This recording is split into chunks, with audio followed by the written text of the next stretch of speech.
रसशास्त्राच्या PYQ सिरीजमध्ये आज important question SAQ शोधन, व्याख्या आणि 2 उदाहरण लिहा। तर शोधन म्हणजे काय? तर शोधन म्हणजे शुद्धीकरण, अशुद्धीला दूर करणं। शोधनची व्याख्या लिहिताना आपण रसतरंगिणीचा श्लोक लिहायचा। काय होतं? तदेव शोधनम कर्म द्रव्य दोष निवारणम, म्हणजेच काय? द्रव्याच्या दोष निवारणाची जी प्रक्रिया आहे तिला आपण म्हणतो शोधन।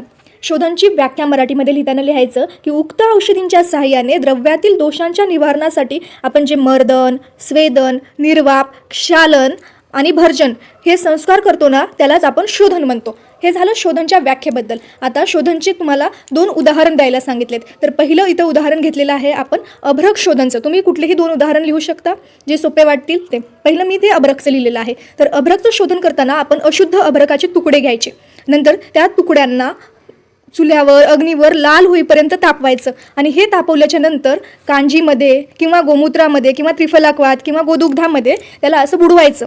आणि ही जी प्रक्रिया आहे ही प्रक्रिया तुम्हाला 7 वेळेस करायची। 7 वेळा केल्याच्या नंतर अभ्रक शुद्ध होतो। हे झालं अभ्रक शोधनबद्दल। दुसरं उदाहरण घेतलेलं आहे पारदाचं सामान्य शोधनचं। हे सुद्धा रसतरंगिणीनुसार आहे।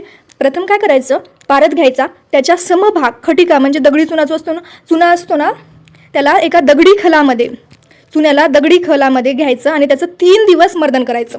3 दिवस मर्दन केल्यानंतर हे जे मिश्रण आहे त्याला आपण द्विपदरी वस्त्रातून म्हणजे 2 पदर केलेल्या वस्त्रामधून असं गाळून घ्यायचं।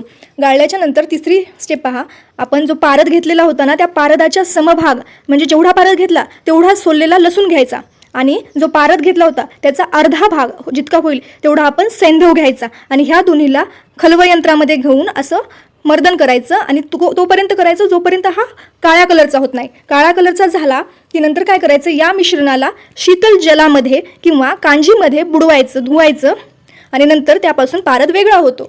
आणि हा पारद वेगळा झाला की हा एकदाच पारद सर्वथा शुद्ध होतो। ह्यालाच आपण म्हणतो पारद शुद्ध झालेला। हे झाले शोधनाचे 2 उदाहरण। अशाच याच्यासाठी चॅनलला सबस्क्राईब करा। Thank you so much.